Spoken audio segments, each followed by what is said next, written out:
Beta sedang baca artikel, saudara, di Forbes.com. Ini judul artikelnya 20 Happiest Country in the World in 2021. Guess where the US rank? Ini so Inggris, bos. Jadi artikel ini sebenarnya menceritakan 20 negara paling bahagia di dunia di tahun 2021. Terus ada dalam kurungnya, tebak di manakah posisi Amerika Serikat? Nah, saudara, dari data dari artikel ini diambil dari hasil World Happiness Report. Nah, World Happiness Report ini merupakan mungkin suatu lembaga atau suatu wadah yang menampilkan data-data seperti itu, dan surveinya ini dilakukan oleh UN Sustainable Development Solution Network. Intinya lembaga di bawah PBB lah ya. Dan ini lembaga ini beta cek di dong punya web, ternyata sudah rutin melakukan survei itu sejak tahun 2012 ya. Nah, di webnya ini juga mereka menjelaskan bahwa di tahun 2021 ini mereka fokus untuk riset itu tentang dampak COVID-19 terhadap kebahagiaan ya. Jadi karena ada pandemi, makanya mereka juga rubah mereka punya metode seperti itu, saudara, dalam melakukan survei terhadap negara yang paling bahagia lah di dunia ini. Oke, kita lihat hasilnya, saudara. Nah, hasilnya ini urutan pertama itu negara paling bahagia adalah Finlandia. Ini masih kokoh menjadi negara paling bahagia di dunia, dan ini sudah 4 tahun berturut-turut, saudara. Jadi berarti dari 2017, 18, 19, 20, 21. Oh ya, dari 2018 lah Finlandia ini menjadi negara yang paling bahagia penduduknya. Selanjutnya ada Islandia, Denmark, Swiss, dan Belanda. Nah, pertanyaannya yang tadi dalam kurung, Amerika Serikat ada di urutan berapa? Ternyata Amerika itu ada di urutan 14. Nah, ini ternyata lebih baik karena di tahun 2020 Amerika justru berada di posisi 18. Berarti mungkin di Amerika lebih bahagia di tahun 2021 dibandingkan di tahun 2018. Nah, saudara, jika kotong lihat 3 besar negara paling bahagia ini ada di wilayah Eropa Utara ya. Itu Finlandia, Islandia, dan Denmark itu ada di Eropa Utara. Sedangkan yang sisanya itu dari Eropa Barat, tuh ada Belanda dan Swiss. Tanyaannya, kenapa harus negara Eropa yang di 5 besar? Ya, ini beta punya analisa Campbell. Mungkin saja karena luas wilayahnya tidak terlalu luas ya. Kemudian jumlah penduduknya juga tidak terlalu banyak, sehingga pemerintah bisa mengontrolnya lebih baik lah, seperti itu. Teristimewa di masa pandemi ini. Nah, menariknya, saudara, dari 20 besar negara paling bahagia ini yang dirilis oleh World Happiness Report ini, hanya Taiwan yang mewakili benua Asia ya, saudara. Jadi dikuasai oleh beta lihat tuh ada Selandia Baru masuk, Australia masuk, kemudian Eropa jelas, Amerika, Kanada masuk, tapi dari benua Asia itu hanya diwakili oleh Taiwan saja. Ya tidak apa-apa lah, intinya ada yang mewakili Asia lah. Jangan sampai kalau tidak ada satu pun dari Asia, bahaya ini. Bisa saja kita mengklaim bahwa atau menyebutkan, bukan mengklaim, saudara, bahwa benua paling tidak bahagia adalah benua Asia. Untungnya ada Taiwan yang mewakili ya. Oke, saudara, kalau tadi kita bahas atau tadi beta sebut negara paling bahagia, sudah barang tentu ada negara yang paling tidak bahagia atau paling tidak senang. Nah, negara-negara ini itu dalam rilis ini ada 4 negara yang disebutkan. Ada Afghanistan, Zimbabwe, Tanzania, dan Yordania. Ini Anabel lagi, kenapa sampai keempat negara ini paling tidak bahagia? Itu kemungkinannya karena ada konflik berkepanjangan di sana, ataupun karena kemiskinan, saudara. Ya, tadi kotong sudah bahas tentang yang namanya negara paling bahagia dikuasai oleh negara-negara Eropa ya, dan seterusnya ya, saudara ya. Nah, pertanyaan berikut adalah ketika beta baca ini artikel adalah, apakah pandemi COVID-19 ini, COVID-19 ini memengaruhi tingkat kebahagiaan suatu negara? Nah, Coba katong lihat saudara ya. FYI, for your information. Cie, agak pakai bahasa Inggris sedikit ya. Son of apa ya saudara. Nah, survei yang dilakukan oleh lembaga ini itu dilakukan pada masa pandemi ya saudara, sehingga mereka tidak mungkin langsung turun ke lapangan. Nah, ini juga dijelaskan di artikel itu bahwa memang karena pandemi jadi survei mereka di tahun 2021 ini mereka tidak langsung turun ke lapangan. Nah, jadi bagaimana? Sudah barang tentu mereka akan berubah metode surveinya. Jadi dikatakan bahwa si UN Sustainable Development Solution Network ini mereka fokus pada hubungan antara kesejahteraan dengan COVID-19 dalam menentukan peringkat negara ya saudara ya. Jadi parameter yang mereka pakai adalah kesejahteraan suatu negara dan juga COVID-19-nya, COVID-19-nya. Ya, kalau kita berbicara soal kesejahteraan kan luas saudara ya. Itu bisa ekonomi, bisa sosial politik, bisa banyak lah. Kalau kita bicara COVID-19 ya banyak juga indikatornya. Ada misalkan mungkin jumlah yang terinfeksi dan lain-lain saudara ya. Bisa juga jumlah yang sudah divaksin, kekebalan komunitas, komunal dan seterusnya mungkin saja saudara. Nah, menurut Profesor John Helliwell dari University of British Columbia, ini statementnya seperti ini saudara, bahwa rata-rata tidak ada penurunan kesejahteraan dari masyarakat yang disurvei ini.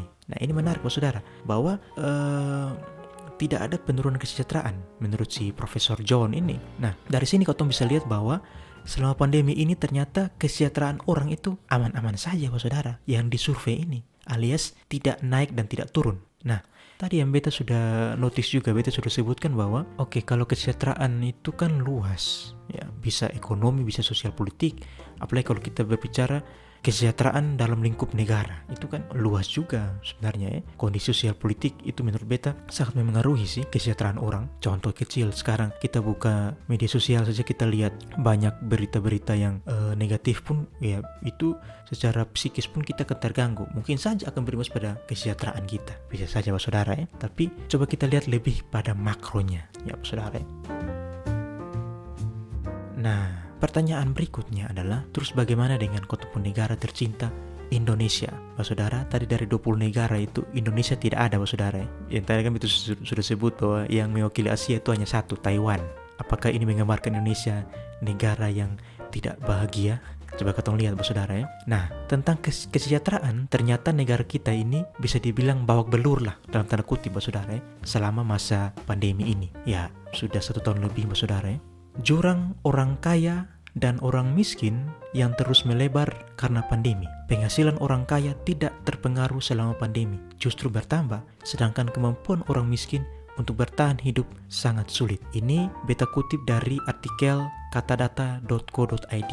Nah, jadi Katadata ini mengeluarkan sebuah artikel baru-baru ini yang mengatakan bahwa ternyata orang kaya semakin kaya, orang miskin semakin miskin selama pandemi ini. Nah, itu mereka sebutkan sebagai ketimpangan yang semakin menganga lah. Jurang ketimpangan yang semakin menganga. Nah, jurang ketimpangan ini semakin besar di Indonesia selama pandemi ini.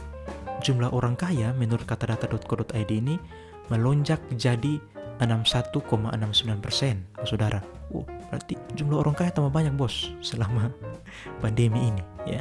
Dan setali tiga uang, bukan setali tiga uang, tapi kebalikan dari itu, menurut BPS itu jumlah orang miskin bertambah jadi 1,63 juta orang saudara sejak September 2019. Jadi jumlah orang miskin semakin bertambah. Nah, ini yang justru menjadi apa saudara ya? Parameter dari sini kita bisa lihat bahwa kenapa Indonesia tidak masuk dalam 20 besar itu karena faktornya ini saudara. Orang kaya semakin kaya, orang miskin semakin bertambah. Orang kaya semakin bertambah, orang miskin semakin bertambah pula. Disitulah kita lihat bahwa ada jurang ketimpangan yang sangat menganga ya saudara ya, yang dihadapi oleh kita saat ini, dan nyata saudara ya. Nah, ternyata menurut data, ketimpangan ini lebih besar di daerah kota daripada daerah pedesaan saudara. Beta baru berapa kali di Jakarta sih, baru mungkin tidak lebih dari 5 kali lah, 5-6 kali. Dan itu pun beta sonde terlalu mengamati juga kota-kota besar saudara. Maksudnya beta mau menggambarkan ketimpangan ini. Contoh paling kecil saudara, kalau saudara buka di Google atau nonton TV, terkadang ketong lihat ada gedung tinggi, entah itu gedung perkantoran, entah itu kawasan elit, ataupun entah itu apartemen. Tapi ada gambar-gambar yang beta lihat di Google ataupun di TV itu, bahwa di balik atau di sekitar apartemen yang tinggi itu atau daerah perkantoran yang mewah itu, yang bertingkat-tingkat itu, ternyata ada rumah-rumah kumuh yang ada di sekitar kompleks metropolitan itu, saudara. Nah, kita bisa lihat, katong bisa lihat di sini bahwa inilah yang mungkin dinamakan ketimpangan, saudara. Jadi jangan heran di daerah perkotaan itu ketimpangannya lebih besar daripada daerah pedesaan ataupun daerah kota tapi yang kecil. Ya kayak provinsi-provinsi kecil lah. Ya kalau kita omong kota-kota besar Indonesia, ya sudah baru tentu Jakarta, Surabaya, apalagi Medan, Makassar, dan ya saudara bisa sebutkan yang lain lah. Nah, data yang tadi juga menyebutkan bahwa ketimpangan ini semakin lebar di masa pandemi ini. Penyebabnya apa sih saudara sebenarnya? Ya sudah baru tentu pandemi lah. Iya pandemi, terus apa? Ya pandemi ini kan membuat kita babak belur lah saudara. Ya pemberlakuan pembatasan kegiatan masyarakat atau PPKM yang di awal Juli ini dicanangkan oleh pemerintah. Ya, sebelumnya ada PSBB diganti dengan PPKM darurat. Ya, kemudian saat ini pemerintah sudah mengarahkan bahwa bukan disebut lagi PPKM darurat, tapi sudah pakai level. Ada level 4, level 3, dan seterusnya. Ya, saudara. Jadi memang pemberlakuan pembatasan kegiatan masyarakat ini, apapun bentuknya, itu sudah baru tentu menghambat roda perekonomian paling utama, saudara. Di mungkin masyarakat menengah ke bawah lah, mungkin masyarakat yang sudah di atas mungkin tidak terlalu terpengaruh ya, ataupun masyarakat menengah mungkin terpengaruh tapi tidak yang bawa belur lah. Yang paling bawa belur itu yang masyarakat di tingkat bawah. Kemudian ada juga PHK, saudara, pemutusan hubungan kerja. Ya perusahaan pun menurut beta dilema, saudara, ya, tidak mau memangkas karyawan tapi produksi menurun, artinya konsumsi menurun. Ya mereka sudah baru tentu harus menurunkan produksi karena konsumsi masyarakat menurun, mereka harus turunkan produksinya. Nah, kalau karyawannya masih banyak, bisa bawa belur juga perusahaan. Jadi perusahaan memakai istilah itu merumahkan lah, pemberhentian masyarakat tenaga kerja. Banyak terjadi saudara di masa-masa ini, dan beta pikir kamu sama tahu lah penyebab ini. Betanya sebutkan biar ya kita bisa ambil benang merahnya. Nah, saudara, sebenarnya beta nih agak kurang setuju ya, atau agak risih ya dengan media sosial, terutama Twitter ya. Karena ya ada istilah kalau mau tahu berita paling update ya buka Twitter. Wah, itu hashtagnya luar biasa, saudara. Pemerintah gagal lah, sudah saatnya turun segala macam. Ya jadi mental warga kita itu ketika mental kita ya, ketika ada sesuatu yang yang mengganggu, itu ujung-ujungnya pemerintah yang salah. Tapi kan kalau kita lihat saudara, ini pandemi ini bukan hanya di Indonesia, bos. Satu dunia ini alami, ya. Satu dunia ini alami. Jadi berhenti dengan wacana-wacana pemerintah yang salah, pemerintah yang ini segala macam, ya. Pemerintah pun tidak duduk 1-2 menit kemudian PPKM, duduk 1-2 menit kemudian PSBB. Tidak lah. Pasti dong juga mempertimbangkan banyak hal, saudara, ya, untuk mengambil keputusan itu. Dan menurut beta, pemerintah juga tidak tinggal diam, saudara, untuk melihat bagaimana ketimpangan ini terjadi. Orang kaya semakin kaya tambah banyak, orang miskin semakin tambah banyak ya. Ini beta lihat beberapa artikel, saudara. Pemerintah itu sudah buat banyak program. Salah satunya adalah penyaluran dana perlindungan sosial. Ini diklaim oleh Menteri Keuangan kita, Bu Sri Mulyani, itu diklaim dapat menahan kenaikan angka kemiskinan. Ya, saudara tahu di jumlah untuk perlindungan sosial ini, dana perlindungan sosial ini berapa? 216 triliun rupiah, bos. Itu bisa beli Neymar tuh ya. Neymar kan sampai sekarang belum ada pemain yang bisa memecahkan transfernya ke PSG ya. Jadi kalau dengan 216 triliun, itu bisa beli Neymar berapa itu? Neymar ke PSG itu harganya 220 juta euro kalau tidak salah ya. Kurang tahu itu dikonversi ke rupiah berapa, tapi sekitar 3 triliun atau 2 ya. Lupa juga. Dengan 216 triliun ya bisa beli Neymar banyak lah. itu hanya analogi bos saudara ya. Ya pemerintah tidak tinggal diam bos saudara. Dana perlindungan sosial ini dikucurkan ya, meskipun kemarin kita tahu dana bansos sempat dikorupsi. Ya, nah dana perlindungan sosial ini dalam bentuk apa? Oh, ada yang tanya, oh, kami tidak dapat apa-apa segala macam. Ya, pemerintah itu bukan urusannya satu kepala. Ini berapa 200 juta kepala lebih juta kepala di Indonesia ini, pemerintah juga pusing bos saudara ya. Nah, penyaluran dana perlindungan sosial ini yang beta lihat rinciannya itu ada banyak sih. Tapi salah satunya itu kuota internet bos saudara, dan itu presentasinya paling banyak yang beta lihat di data itu. Ya, kalau kuota internet ini bos saudara tahu bahwa itu dimanfaatkan oleh siswa-siswi ya, dan juga untuk mahasiswa-mahasiswi, kemudian juga untuk guru dosen bos saudara. Kebetulan beta dapat juga. Kemudian rinciannya selain untuk kuota internet ada juga PKH, program keluarga harapan itu, dan juga masih banyak yang lainnya. Jadi namanya saja, nama besarnya itu dana perlindungan sosial, tapi diperuntukannya untuk banyak pos lah begitu bos saudara ya. Nah, pertanyaan berikutnya bos saudara, pemerintah sudah berusaha dan maksimal, kemudian keadaan kita seperti ini, terus pertanyaannya mau sampai kapan kotong begini ya? Beta pikir ini saat dimana kotong jangan menyalahkan siapa-siapa lah. Beta pikir di tengah situasi yang sulit ini, kotong harus tetap tenang dan jangan gegabah, saudara. Kalau kata The Brandals, 100% kontrol. Ya, coba saudara silakan search di YouTube, The Brandals 100% kontrol, itu lagu saudara. Oke, kotong harus kontrol kotong pun diri sendiri saudara ya, sebagai individu. Dan jangan lupa untuk saling berbagi kepada sesama saudara. Di masa sulit ini, beta pikir kotong harus berbagi kepada sesama saudara ya, yang saling membutuhkan.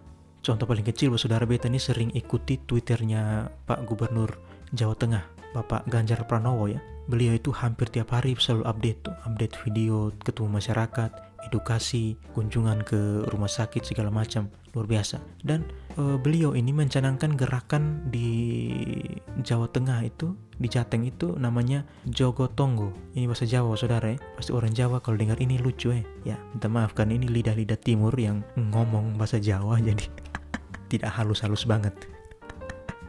Jogotongo, Jogo itu artinya jaga, Tonggo artinya tetangga. Jadi secara harfiah menjaga tetangga. Nah, ini program yang menurut beta luar biasa. Ini seperti gerakan bawah tanah yang atau gerakan kayak gerakan spontanitas yang sangat membantu saudara. Beta sempat lihat salah satu videonya Pak Ganjar itu, dia mengunjungi satu RW. Jadi saudara, sebelum ke cerita itu, jadi program Jogotongo ini itu kontrolnya ada di tingkat RW. Nah, jadi gerakan ini itu mencakup jaring pengamanan sosial dan jaring ekonomi. Beta kembali ke tadi videonya Pak Ganjar itu, dia kunjungan ke salah satu RW begitu. Di situ dia wawancara RW-nya, ternyata di rumahnya atau di balai desa itu sudah penuh dengan sembako saudara. Ada minyak goreng, ada beras, ada telur, sayur-sayur mayur. Nah, itu mereka tampung di situ, yang kemudian nanti akan dibawa atau diantarkan ke warga-warga yang sedang isoman. Nah, ini luar biasa saudara ya, solidaritas yang luar biasa. Dan ini juga menurut beta tidak hanya di Jateng, di Jawa Tengah, tapi di daerah-daerah lain pun ada seperti itu ya. Itu menggambarkan bahwa memang kita ini memang bukan masuk dalam 20 happiest country in the world, tapi kita punya tingkat solidaritas yang sangat-sangat tinggi saudara, terutama di masa sulit ini. Nah saudara, jika katong tidak bisa memberikan materi, ya sudah tentu tidak semua bisa memberikan materi saudara ya. Mungkin ada hal kecil yang bisa katong berikan, ya bukan materi. Apa itu? Salah satunya lewat senyum. Tunggu dulu, sekarang kan gimana saya katong pakai masker double lah. Masker ini kain dari luar yang menempel dengan mulut, itu masker yang dijual di apotek itu kah? Itu disebut masker apa lagi? Nah kalau katong double masker di mana-mana, terus karena mana kok orang tahu katong ada senyum dan dong. Ini juga menurut beta ini satu perubahan perilaku saudara ya. Beta juga kadang keluar mau tegur orang pun senyum, sontau dong senyum dengan katong soalnya. Jadi beta kadang mau tegur itu beta senyum, tapi beta sambil tundukkan kepala begitu supaya orang tahu beta ada tegur. Kalau soalnya kotong omong juga kadang orang soalnya dengar kok double masker bos. Tapi saudara, kau tuh masih bisa senyum. Walaupun ya sudah berhentu lah kau bisa senyum dalam masker. Tapi apakah orang lain bisa tahu kau tuh senyum? Nah, ternyata saudara, orang lain tuh masih bisa tahu kalau kau tuh senyum walaupun kau tuh pakai masker. Nah, ini ada istilah medisnya. Ini istilah medis atau istilah apa nih? Istilahnya itu disebut dengan Duchenne smile. Asik. Senyum Duchenne, yaitu sebutan untuk senyum tulus yang identik dengan terangkatnya dua sudut mulut dan pipi sehingga membuat sudut mata berkerut. Ini beta kutip dari sehatq.com. Asik ya. Nama situsnya agak imut. sehatq.com. Jadi beta ulang lagi, Duchenne smile ini atau senyum Duchenne ini artinya yaitu sebutan untuk senyum tulus yang identik dengan terangkatnya dua sudut mulut, ya jadi kau punya sudut mulut itu terangkat kalau bisa kau senyum kan begitu, dan pipi juga terangkat saudara ya, yang membuat sudut mata berkerut. Jadi kau senyum tapi mata tuh juga berrespon lah dengan kau senyum itu. Nah, nama lain dari senyum Duchenne ini biasanya disebut dengan senyum yang tulus. Nah, kalau kau ngomong tulus bukan yang tulus penyanyi saudara ya, yang lagunya yang kemarin sempat tahun lalu adaptasi itu ya. Beta sering agak hafal lagu itu karena sering putar di radio, tulus adaptasi. Jadi senyum Duchenne ini disebut juga dengan senyum yang tulus. Nah, kenapa dikatakan tulus? Karena ketika dilakukan senyum ini beberapa otot di wajah bekerja yang tadi kita lihat.